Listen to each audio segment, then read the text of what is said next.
Happy Friday, Local 304. Seems like it's just been a week since we did this YouTube video the last time, so kind of want to give you an update on what Local 304 has been up to this week. Let's start out with line clearance. We had our most recent session with the line clearance negotiations on Tuesday of this week, and there wasn't a lot of movement on the table. Tweaked a little bit on storm meals. So that's going back out for a vote. Wednesday, everything got put in the mail. David Galvin, Chad Manspeaker are starting to get around as they can to the different show-ups, having some parking lot discussions about details of the agreement. And again, these are great reasons for solidarity. Sent out the ballots to everyone, so please, line clearance, take a hard look at that. Make sure you remember to exercise your vote. This is the second time it's been voted on, and seems like we're getting pretty close to making some pretty tough decisions there. So solidarity to you brothers out there, and keep up the fight. I think this is the furthest we've been in my 15 years of being in here in that negotiations and trying to find some parity in the wages with our sister local 53. Northrop Grumman, I know we talked a little bit about them. Had kind of a flag raised of concern last week when I found out that they had laid off their labor relations person out of the East Coast, because now that's the only contract in their technical sector, the only union contract in the technical sector of Northrop Grumman. So they've reassigned that labor work now to a different sector to give us that help. But you know, this is a big year for Northrop Grumman, so we've got the rebid going on with the post office and all the companies that Halliburton or Siemens or any of those out there that want to bid for that work. So it's important that under the Service Contract Act that we help Northrop Grumman be successful to keep that contract with the post office so we can keep the contract with them.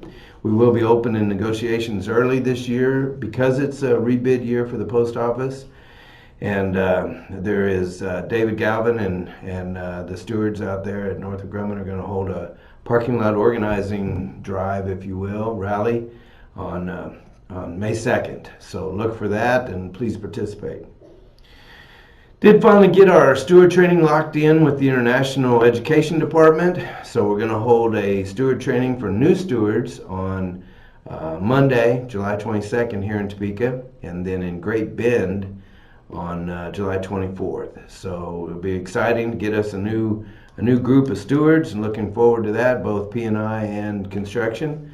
So it ought to be a good time. You know, we talk a lot about the exciting times we have whenever we do contract negotiations, and training stewards is another one of those exciting times, getting to exercise the ability to have that say right there at the workplace for our fellow members.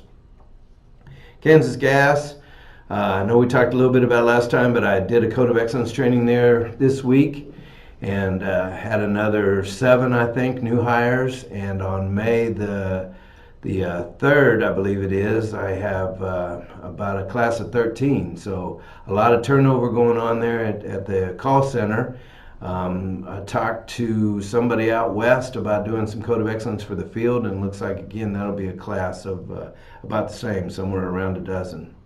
So exciting times with KGAS, lots of turnover and lots of new employees, and so all of us seasoned members need to make sure we're putting those new members under our wing, make sure they understand what it means to be a union member and the value of being a union member.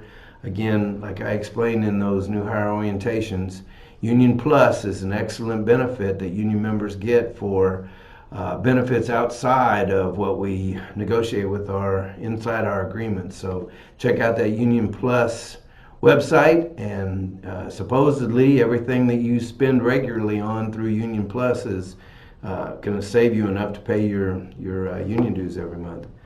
Speaking of supplemental benefits, we are opening up our AFLAC again for enrollment. Have a target date of that of May the 15th, with it going into effect on 6/1. So you'll see more information coming on that, but again, an opportunity to look at short-term disability, accident insurance, the benefits that AFLAC provides at a very affordable cost being a union member. Also negotiations, getting dates locked in. Looks like in Sunflower we're going to be out there in August, and with construction, the next to the last week of May, we got 22nd and 23rd locked in for our construction negotiations. Westar Energy had our open issues meeting yesterday with Westar. Went through several different topics, looking at in this new company how classifications that are represented by union by 304 and not represented on the KCPL side, what happens when they integrate, what happens whenever there's work sharing that goes on there. So looking at how that's going to happen, obviously we all know we're locked into an agreement, and that defines the current conditions for us as union members. So what other kinds of agreements can be made to make sure that we maintain that in this new changing world. Also looking at benefit changes, looking at what happens when you bid across and whether there's a way to bridge my pension across, how that all gets recognized in the new company.